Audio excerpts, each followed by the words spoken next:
Now, I just did an Avengers-related video with the Ant-Man review, but I wanted to tell you guys about this other movie I saw. I believe it was an online streamed movie that was released recently.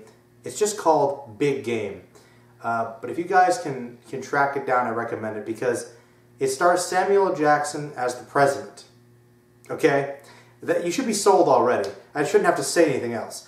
But Samuel L. Jackson is the president, and he is on Air Force One. He's going to Helsinki. That's in, I believe, in the Scandinavian area. He crash lands in Finland because some terrorists take down his plane.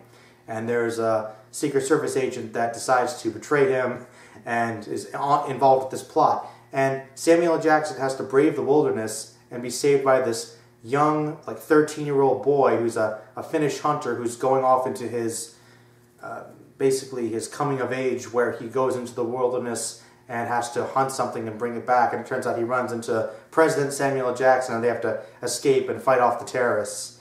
And that's basically the plot synopsis of the movie. It's basically this throwback to 80s and 90s action movies, you know, like along the lines of like Under Siege and Executive Decision, Air Force One, you know, The Fugitive, stuff like that. It's really along those lines.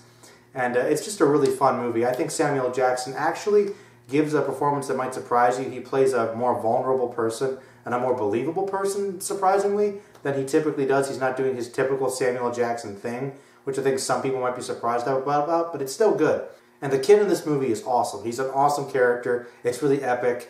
It's a lot of fun. It's cheesy. There's definitely some plot holes, but it's a very short film. It flies by very well. It's very entertaining.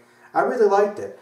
I kind of just reviewed it for the Film Fanatics podcast, but I liked this movie so much that I felt that I had to spread the word about it and get more people to see it. So yeah, definitely check out The Big Game. It's just called Big Game, but it's pretty good. There's also some other good cast members in it. It's an enjoyable little throwback 80s action film, and that's all I really have to say about it. But yeah, check out Big Game with Samuel L. Jackson. It was awesome.